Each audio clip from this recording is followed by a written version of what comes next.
दोस्तों नमस्कार। 4 PM Gujarat, 4 PM news network पर आप सभी का बहुत बहुत स्वागत है। मैं हूं आपका दोस्त मयूर जानी। दोस्तों 2-3 दिन से लगातार हम भी जो है आपको जो हिंडनबर्ग रिसर्च के द्वारा जो एलिगेशंस आरोप लगाए जा रहे हैं सेबी के चेयरमैन के ऊपर, और जब वो वहां लगते हैं सीधे उनके ऊपर, तो स्वाभाविक रूप से एक तीर से वो कम से कम 3 शिकार वाली बात हो जाती है। तो उसको लेकर जो जो हो रहा है हम आपको बता रहे हैं, और इसी श्रेणी में, इसी सिलसिले में आज का जो कार्यक्रम है वो भी हमने सोचा कि आज आपको और एक जो है एक्सपर्ट पॉइंट ऑफ व्यू से आपको बताएं, इस क्षेत्र में जो जानकारी रखते हैं उनकी दृष्टि से इस पूरे मामले को आप तक पहुंचाने की कोशिश करें। तो आज हमने इसलिए डॉक्टर जयनारायण व्यास साहब को आमंत्रित किया है, ताकि वो कैसे इस पूरे आरोप को देखते हैं और वो मतलब पूरी स्थिति को किस तरह से देखते हैं, उनका आकलन क्या है, ये हम आप तक पहुंचाना चाहते हैं। तो डॉक्टर व्यास साहब, आपका बहुत बहुत स्वागत है 4 PM पर। आपने वक्त निकाला और सीधे अब मुद्दे पे ही आ जाते हैं। ये जो अब, क्योंकि 2-3 दिन से लगातार हम कह रहे हैं, तो मुझे लगता है कि दर्शक इस बात से तो परिचित हैं कि क्या क्या पहले क्या आरोप लगे।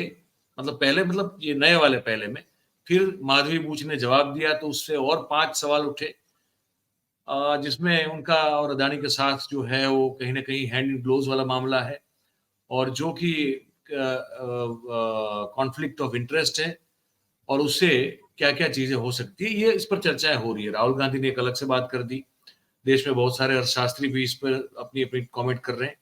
आप एज ए इकोनॉमिस्ट थिंकर, आपकी क्या सोच है, इस आरोप को कैसे देखते हैं, and how do like to explain and elaborate for our viewers? Mayur भाई, इकोनॉमिक्स इसमें बाद में आएगा जी, इतिहास पहले आएगा। ठीक है सर। हम ये समझने का प्रयत्न करें कि सेबी अस्तित्व में क्यों आया। रेगुलेशन के लिए। जी, आप मराठी जानते हैं, एक दिन बंबई के लीडिंग मराठी अखबारों में समाचार छपे थे, प्रत्याभूत्यान घोटाला। जी, केतन पारेख, हर्षद मेहता इसके आदर्श उदाहरण है। जी, तो इस तरह के घोटाले न हो, और जो लोग शेयर बाजार में निवेश करते हैं, खास करके छोटे निवेशक, उनके पैसों की सलामती कहीं हरकत में ना आ जाए, ये हेतु से सेबी की रचना की गई। उनके पहले जो चीफ थे, mister Bhave, was known to me, and I had an opportunity to brush my shoulders with him when I was the managing director of Index B. So SEBI is a regulator of the stock market, and therefore, under any technicality, a regulator getting out of a regulatory business or responsibility is not acceptable.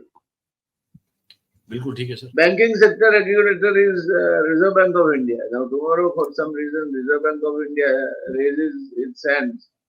It just cannot be permitted, because the people are relying upon them, and they are created specifically for them. Third, this is public sector body, and therefore, direct, indirect, the ownership also lies with the government of India. बिल्कुल sir. So they are under supervision, though they are so-called autonomous bodies. The appointments are made by the government, and the government is competent to issue them the directives also. So this is the third point. बिल्कुल sir. Having said this, somebody who becomes executive director on the board of SEBI, or then later the chief executive of SEBI, cannot be disowned by the government. Sir इसको हिंदी में बताना पड़ेगा हमें। ये सरकार ये कहे कि हमें तो इससे कोई लेना देना नहीं है, ये तो स्वयं शासित केंद्र शासित प्रदेश है, जी अपने आप में स्वायत्त है, ये बात जी से सहमत नहीं हो सकते हम, क्योंकि एक तो केंद्र सरकार ने इसकी रचना इसलिए की है कि निवेशकों के हितों का रक्षण हो। बिल्कुल उस पर नियुक्तियां केंद्र सरकार करती है, बिल्कुल उसको सर। आदेश देने के लिए केंद्र सरकार सक्षम है। जी तो केंद्र सरकार ये सब चीजें छोड़कर इसको और किसी फोरम में क्यों डिस्कस देने जा रही है। जिस तरह से 2 दिन से हिंडनबर्ग का जो दूसरा भाग आया रिपोर्ट का, उसके जी बचाव में भारतीय जनता पार्टी के लोग उतरे हैं। इन इन इन लोगों के पास कहाँ से आई इंफॉर्मेशन? दे हाँ, आर ये तो नॉट सवाल प्रिवी टू द इंफॉर्मेशन। ये तो ये बिल्कुल एक बहुत बड़ा सवाल है। सेबी के जो इंफॉर्मेशन है, आज किसी को भी चाहिए तो आपको राइट टू इंफॉर्मेशन एक्ट के तहत पूछना पड़ेगा। इन ऑल प्रोबेबिलिटी वो ना कहेंगे, फिर आप कमिश्नर तक जाओगे, चीफ कमिश्नर तक जाओगे, और अगर आप नसीबदार रहे तो 2-3 साल के संघर्ष के बाद आपको माहिती मिलेगी। तो मिलेगी। ये हाँ, माहिती, ये इंफॉर्मेशन जो है संपुट इसका, ये कांग्रेस के सदस्य के पास कहाँ से है? पार्लियामेंट में तो ये मैटर डिस्कस नहीं हो कांग्रेस रही है। कांग्रेस की बात कर रहे हैं या भाजपा की बात कर रहे हैं? तो भाजपा की, भाजपा की। भाजपा भाजपा के पास कहाँ से है? कांग्रेस जी तो हिंडनबर्ग रिपोर्ट पे रिलाई करती है। जी Bhajpa is out to defend them. जी तो भाजपा के पास आधारभूत डिटेल्स सेबी की और चीजों की आई कहाँ से? ये तो ब्रीच ऑफ हो गया ना, ब्रीच ऑफ कोर्स हो गया फिर तो। अगर अगर तो सीधी कोई ये पहली बात तो ये है कि ये चौथा मुद्दा है जो किसी लॉजिक के साथ टैली नहीं करता। खैर, आजकल भाजपा की नीति रही है कि लॉजिक से उनसे उनसे ज्यादा लेना देना नहीं होता। वो जैसे बराज फायर करते हैं एक साथ मिलकर, क्योंकि जी जब तर्क आपके पास नहीं है तो तर्क की हाजिरी में वितर्क या कुतर्क कुछ भी चल जाता है। तो ये बिल्कुल कुतर्क किया जा रहा जी है। Madhabi Buch and her husband, जी आप चाहे अलग करना चाहे इनके दोनों के प्रोफेशनल फंक्शंस की वजह से एक फिगमेंटेशन ऑफ इमेजिनेशन आप ड्रॉ कर लीजिए कि दोनों जी प्रोफेशनल है, दोनों ये है, तो फिर इनकी इक्विटी ट्रांसफर कैसे हो गई? हाँ, माधवी बुच की। हाँ, इनकी इक्विटी हम्म, ट्रांसफर कैसे हो गई? That means hmm, there wall is not impervious. जी ये जी दोनों के जी बीच में पानी की आवाजाही का रास्ता खुला है। खुला है बिल्कुल। यानी to make them so impervious कि दोनों वाटर टाइट कंपार्टमेंट में है, दोनों अलग है, प्योर हम्म, प्रोफेशनल्स है, अपना अपना काम करते हैं। हाँ, अगर ऐसा होता तो शायद हम मानते कि भाई ये तो सॉलिसिटर है, सॉलिसिटर का काम है, सिंगापुर में बैठ के देखते हैं, लीगल प्योरली लीगल वर्क है। और हम्म, सेबी या सेबी रिलेटेड असिस्टेड कोई कंपनी का काम ही नहीं करते। डिस्क्लेमर उन्होंने अपने फोल्डर जो इंफॉर्मेशन ब्रोशर में छाप के दिया है, जी ऐसा तो है जी नहीं। अच्छा, बिल्कुल भी। आप इतना समय सेबी में रही, यू आर इनसाइडर, 2015 तो से यू सेबी हैड की इनसाइड, सदस्य नहीं हो। सेबी में डायरेक्टर रही आप, जी जी माधवी जी, जी तो बिल्कुल वो इनसाइडर थी। बिल्कुल। तो किसी को चेयरमैन बनाने का जो निर्णय की पूरी प्रक्रिया है वो उतनी हम्म, गोपनीय नहीं है। जी जी जी बिल्कुल। वो काफी आगू से मालूम हो जाती है, और खास करके आपको विशिष्ट कॉन्टेक्ट है तो जल्दी मालूम हो जाती है। बिल्कुल तो आपने उसके बाद ये ट्रांसफर कर दिया, उसका मतलब एक और वो बात हुई कि आपको मिनिस्ट्री क्या डिसीजन लेने जा रही थी वो भी मालूम था, वो मालूम था आपको। वो भी मालूम था। बिल्कुल यानी आप हर चीज से, हर तरह से पूरे अपने कैरियर ग्राफ के साथ जो जो हो रहा था उससे मालूम थे। जी आप सेबी की रचना क्यों हुई, सेबी का फंक्शन क्या है, उससे मालूम थे। जी आपने इंक्वायरी की अदानी की और आपने बोला कि 23 रिपोर्ट, ये वो इंक्वायरी नहीं है, वो कोई अलग जी चीज की इंक्वायरी है। तो जी और अंतिम बात कि अदानी के भाई से जी आपके पति के ताल्लुकात हो ट्रेडिंग के, जी और वहां ये एक डॉलर पे साइन करके नहीं देते कि ये माधवी का डॉलर है, ये इनके हस्बैंड का है, ऐसा तो होता नहीं। बिल्कुल तो उसका मतलब ये हुआ कि आप अदानी से जुड़े थे, चाहे हस्बैंड के रूट से जुड़े हो, चाहे कोई और रूट से जुड़े हो, मगर जुड़े थे, उसमें कोई शक नहीं है। जी तो ये सब मुद्दों को देखते हुए आप एक कॉन्फ्लिक्ट ऑफ इंटरेस्ट का बिल्कुल पक्का केस हो, और इसी वजह से जो बात ऑनरेबल सुप्रीम कोर्ट ने कही थी, शायद उनके सामने गलत रिप्रेजेंट किया होगा, या हो सकता है माननीय सुप्रीम कोर्ट गलत सोचा होगा कि इसे इतनी बड़ी संस्था है, ऐसा तो गफला कर ही नहीं सकती, तो benefit of doubt might have gone to them.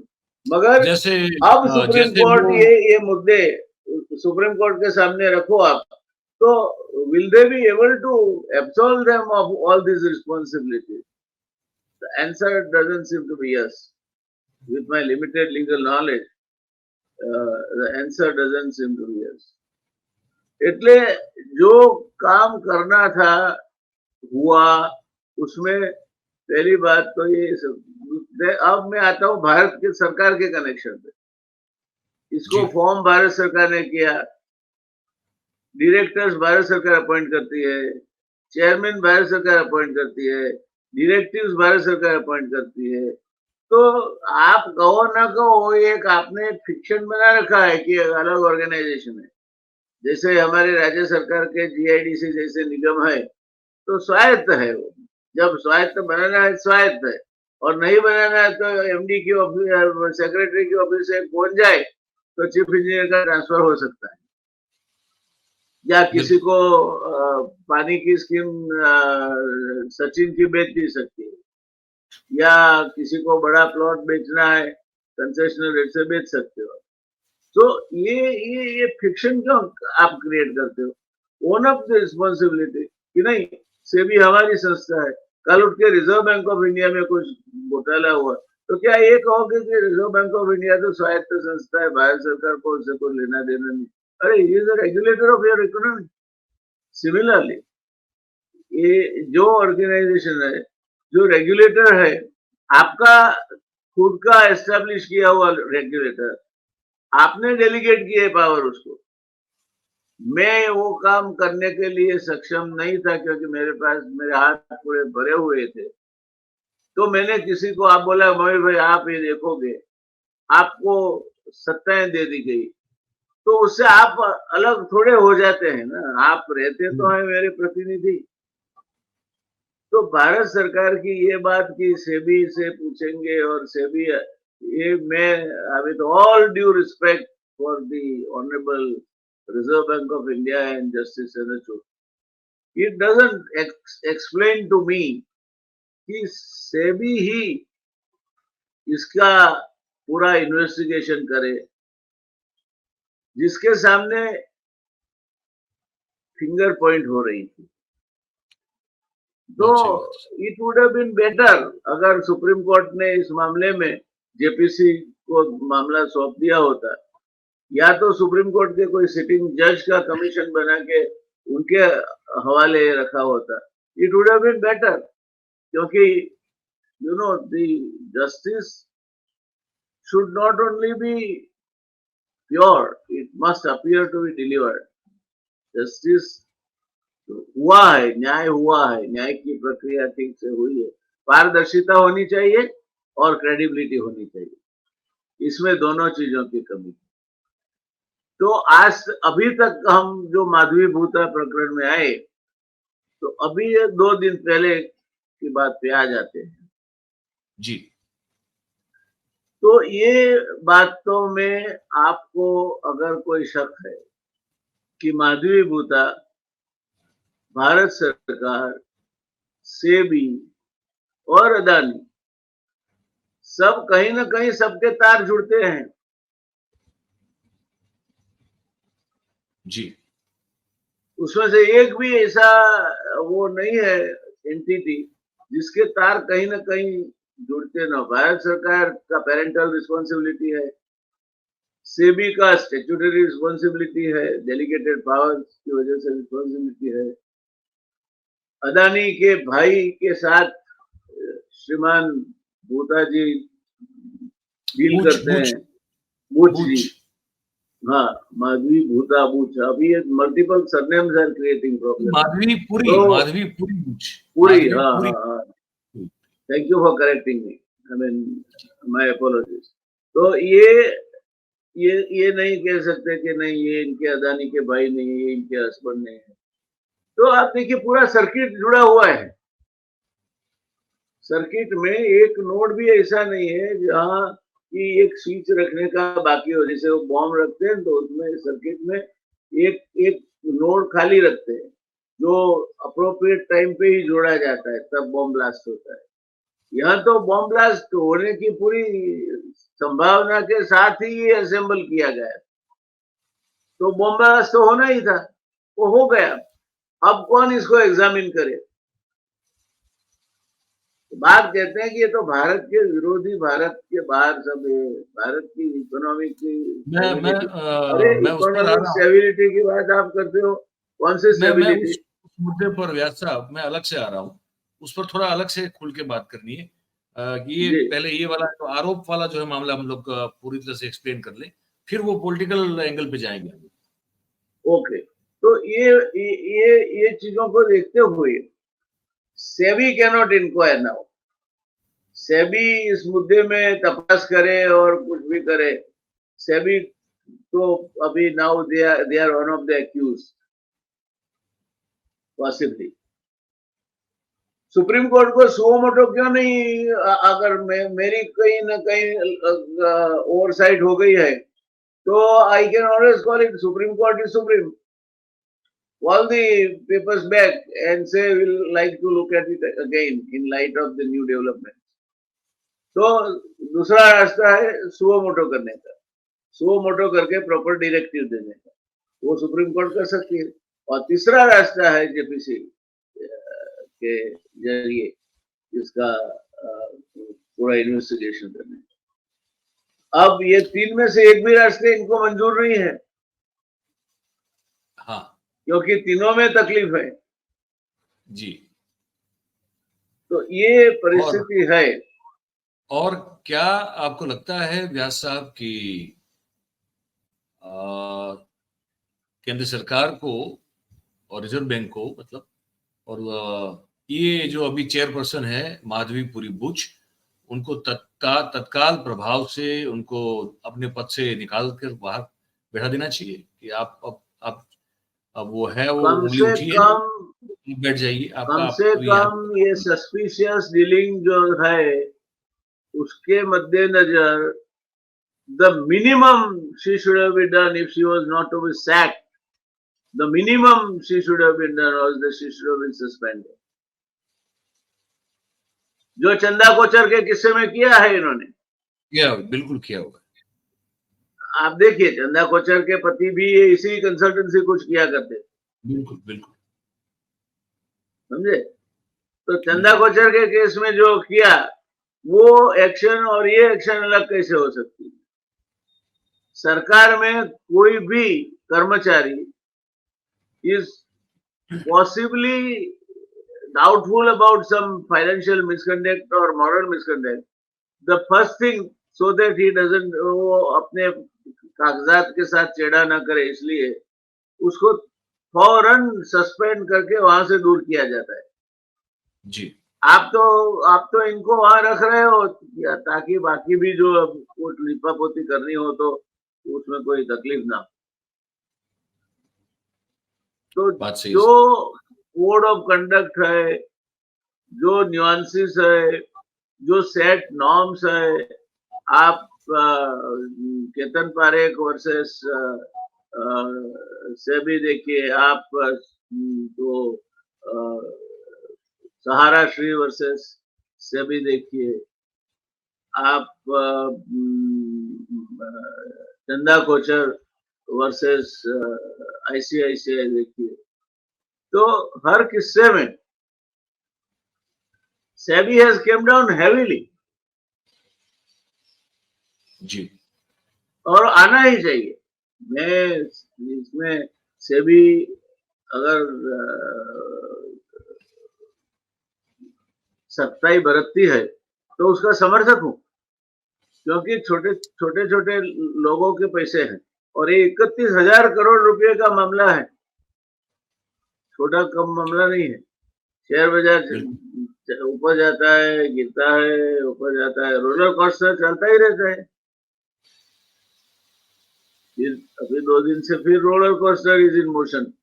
तो हाँ, ये चीजें मुझे कहनी थी कि ये गलत हो रहा है जो हो रहा है।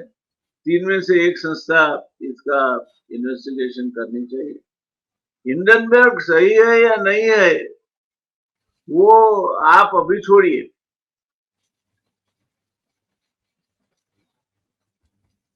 you can appoint some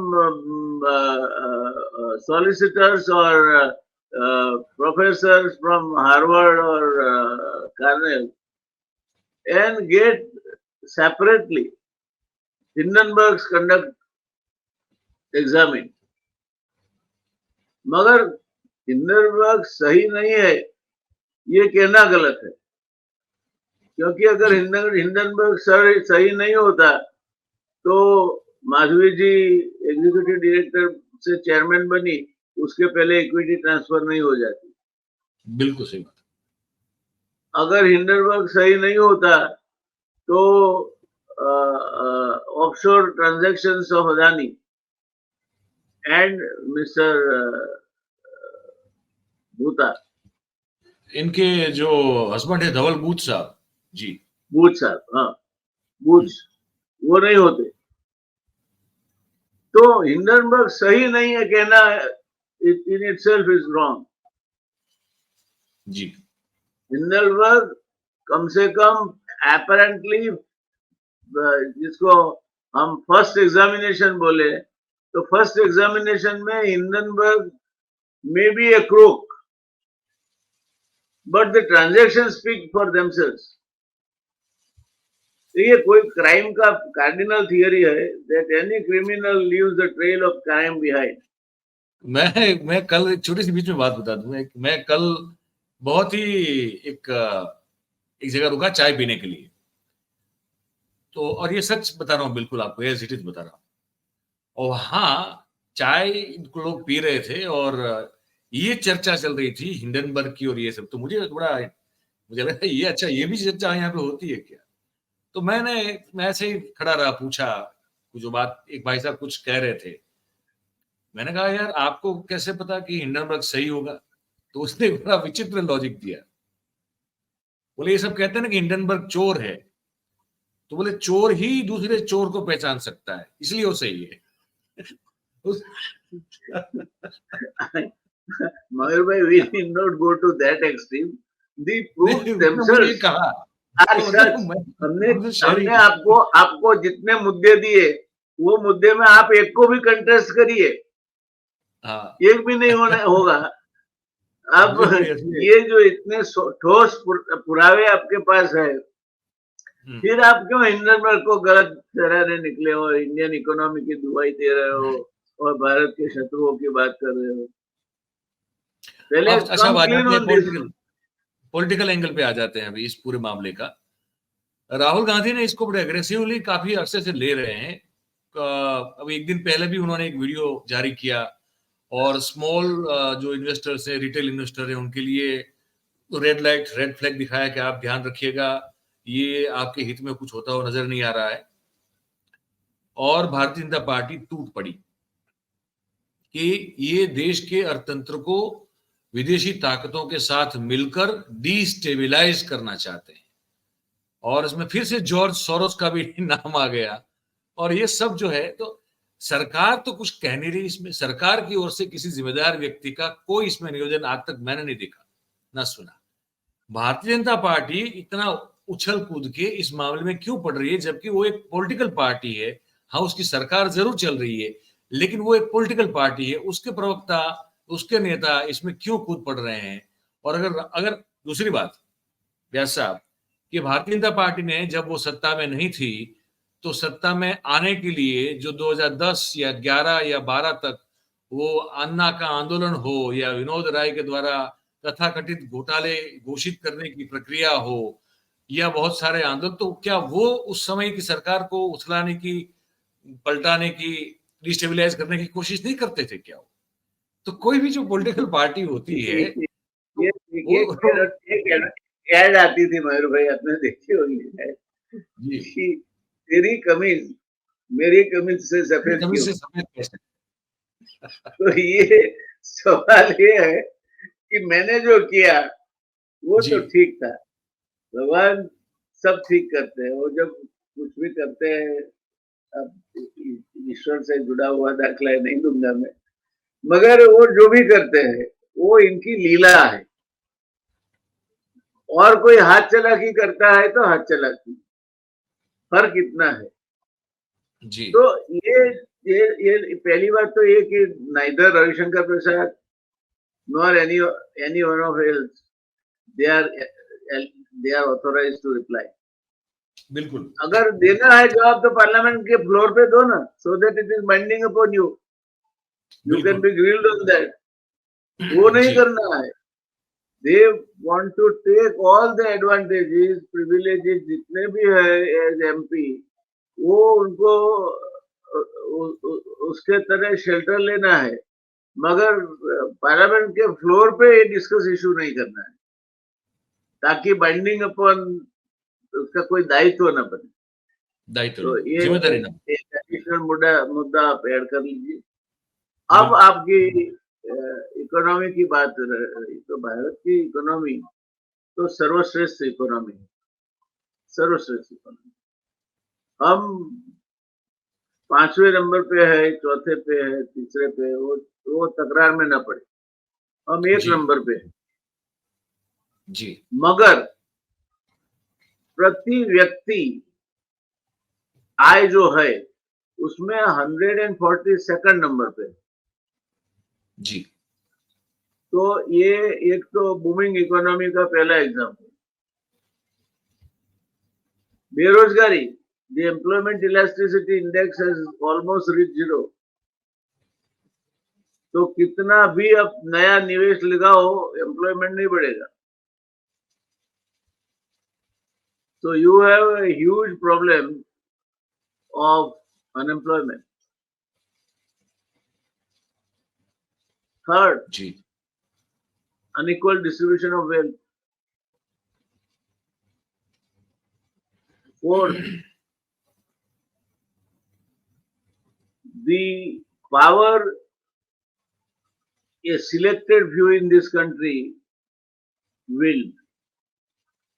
अब मुकेश अंबानी के घर शादी हो तो हमें भी खुशी होती है। शायद जामनगर गुजरात में ही आया होगा। जमीन चाहिए होती प्रोजेक्ट के लिए तो सरकार में वो घूमते घूमते घुमरी खाते होते बमरडे की तरह। मगर वो उनके बेटे का कुछ कोई सेरेमनी था, ज्यादा तो इतना बड़ा तो सेरेमनी हमें समझ में भी नहीं आता। मगर Jamnagar airport which is a defence airport, air force का एयरपोर्ट है, उसको आपने 1 वीक के लिए सिविलियन एयरपोर्ट, इंटरनेशनल एयरपोर्ट बना दिया। जी, देखो इतनी पहुंच है इन लोगों की। तो वो तो ये जो लोग हैं वो सरकार से अलग नहीं है। सरकार से अलग इसलिए नहीं है कि their decisions are taken as if they are the decisions of the government। जी, बिल्कुल, बिल्कुल। अदानी जी के जो भी डिसीजंस है, क्यों रविशंकर प्रसाद और सब लोग खुदा खुद करते हैं, because they believe कि they are our decisions, they are decisions of the government. Actually तो prime minister must defend it, मगर नहीं करते. ठीक है. तो ये लोग सरकार से अलग है, ये जो चंद पूंजीपति हैं, ऐसा है नहीं. भारत की अर्थव्यवस्था कोई आसमान को छू नहीं रही. अगर छू रही होती तो 80 करोड़ लोगों को आपको 5 किलो गेहूं नहीं देना पड़ता. क्योंकि उसमें एक चीज मैं जोड़ दूं, हंगर इंडेक्स, उसका भी जिक्र जरूरी है. हंगर इंडेक्स में सर नीचे आएगा, वो फिर ह्यूमन डेवलपमेंट इंडेक्स में नीचे आएगा, सब में नीचे आएगा, क्योंकि जब poverty is the mother of all this thing, तो महंगाई बढ़ रही है आपके. कल ही मैं किसी से चर्चा कर रहा था, खाद्य तेल 80,000 करोड़ रुपए का हम आयात कर रहे हैं, और वहां भी अगर आप देखें मेन प्लेयर्स 4 या 5 ही है. जी बिल्कुल. हम 2.5 किलो प्रति व्यक्ति ये एडिबल ऑयल खाते थे, आज 20 किलो खाते हैं. जी. तो भारत की अर्थव्यवस्था तो धड़ल्ले के साथ बढ़ रही है. सवाल यह है कि किस डायरेक्शन में और किसके लिए बढ़ रही है. हाँ, ये बड़ा अहम सवाल है. बात सही. अगर ये माधवी जी के और वो बूथ साहब के लिए बढ़ रही है, अगर वो अदानी जी के लिए और मुकेश जी के लिए बढ़ रही है, अगर वो कोई अन्य लोग जो सरकार में निर्णय बदलवा सकते हैं, करवा सकते हैं, उनके लिए बदल रही है, तो भारतीय अर्थव्यवस्था, ये जो स्लोगन निकला था मेरा भारत महान, तो हम बम्बई में तब रहते थे, पढ़ते थे, तो अभी वो ट्रक जाता पीछे लिखा होता मेरा भारत महान, मेरा भारत महान. तब हम बोलते थे आम्ही कुठे सांगतो की लहान. ये आम्ही कुठे सांगतो की लहान जैसी बात है. उस संस्कृत में एक श्लोक है, उष्ट्राणामचे गृहे लग्न गर्दभा शांति पाठका परस्पर प्रशंसन्ते अहो रूपम अहो ध्वनि. अभी ये धड़ल्ले से चल रहा है. ये इसका आप हिंदी बता दीजिए, बड़ा इंटरेस्टिंग है ये. अहो रूपम अहो ध्वनि गजब है. थोड़ा आप बताइए, आप ही बता दीजिए इसका हिंदी में. But they should constitute JPC और the Supreme Court. पहले इस सुभाषित का आप हिंदी भावानुवाद बता दीजिए, ये बड़ा इंटरेस्टिंग. अच्छा, ये तो बड़ा सरल है. उष्ट्राणामचे गृहे लग्न, यानी जो ऊंट है उसके घर पे शादी थी. उष्ट्राणामचे गृहे लग्न गर्दभा शांति पाठका, जो गधे हैं वो शांति पाठ पढ़ रहे हैं अपने सुरीली आवाज में, और परस्पर प्रशंसन थे, एक दूसरे की प्रशंसा करते हैं. गधा ऊंट को बोलता है अहो रूपम, क्या रूप है आपका, और ऊंट गधे को बोलता है अहो ध्वनि, क्या आवाज है. ये अहो रूपम अहो ध्वनि आजकल धड़ल्ले से चल रहा है. बाकी के सब देशद्रोही है. राहुल गांधी को तो फौरन पकड़ के जेल में डाल देना चाहिए. देशद्रोही है, कहीं भी उसका फौरन डॉक्यूमेंट निकलवा लो आप, क्योंकि सही डॉक्यूमेंट में तो आप पाओगे नहीं. पढ़ा लिखा आदमी है, कैम्ब्रिज से लेकर कई जगह पे लेक्चर दे चुका है, सेंसिबल बात करता है. मैं मानता हूँ कि गांधी जी के बाद अगर किसी ने भारत की 2 बार यात्रा की हो पैदल चल के, तो ये एक नौजवान पहला है जिसने इस देश को देखा है, इस देश को फील किया है. तो दोष उसका एक ही है कि वो शांति पाठ में शामिल नहीं होता है. अगर जो हो जाए, क्योंकि ना वो ऊंट है ना वो गदर है, क्या करेंगे. हाँ, अगर वो फिर अपना ये यादव वगैरह सब अगर हो जाए उसमें, महुआ मोइत्रा, फिर वो बनर्जी को या किट बनर्जी वगैरह जो अगर हो जाए उसमें, तो फिर अहो रूपम अहो ध्वनि। बहुत बढ़िया सर, बहुत बढ़िया। समय की मर्यादा है, हमको समाप्त करना पड़ेगा। मुझे लगता है कि हर जो इसके 3 बड़े एस्पेक्ट थे, तीनों को हमने ठीक से, आपने बहुत अच्छी तरह से हमारे दर्शकों को समझाया है। मैंने मतलब एक मुद्दों का जवाब दिया है, एक भी मुद्दा बाकी नहीं छोड़ा है, कोई बाकी नहीं, बिल्कुल सब। तो मुझे पूरी उम्मीद है और आशा है कि वो दर्शक जो कि इसकी बारीकियों को भी नहीं समझते हैं, क्योंकि अखबारों में भी जो है चीजों को इस तरह से खोल के नहीं बताया लिखा जाता है, और जब चैनल की डिबेट भी आप देखते हैं तो उसमें भी आपको वो कुछ बहुत ही ऊपरी लेवल की बातें आती है। तो आम आम जो दर्शक हैं, जो बारीकियों को समझना चाहता है, मुझे लगता है कि अगर ये पूरा ये कार्यक्रम देखेगा तो उसको हर चीज जो है उसके सामने बिल्कुल खुल के वो आ जाएगी। ऐसी सादगी से और एक सिंप्लिसिटी से जो है वो व्यास साहब ने इस पूरे मुद्दे को हर एंगल से समझाया है। ऐसा कुछ कहना चाहते हैं, फिर हम लोग समाप्त करेंगे। नहीं, मैं एक सिर्फ यही कहना चाहता था कि जो भी करना है जल्दी करना चाहिए, क्योंकि जितने दिन आप ज्यादा लगा रहे हो stalling the suspension of Madhabi, ji, acting against Buch, ji, investigating against those Iran money launderers, you are giving them a space for adjustment. जी, तो आजकल तो कंप्यूटर का जमाना है, रातों रात नया बैलेंस शीट बन सकता है, कुछ भी हो सकता है। बिल्कुल, बिल्कुल सही बात है। और जो चाहो उस तारीख से बन सकता है। हाँ, जो भी करो। हाँ, जैसे वो अभी लोग भगवान में कोई विश्वास नहीं रखता। लोग ऐसा कहते हैं कि आसमां पे है खुदा, यह है नहीं, वो छुट्टी पे गया है। आसमां पे है खुदा और जमी पे हम, हाँ मेर भाई, और जमी पे हम। आजकल वो इस तरफ देखता है कम। आज सही बात है।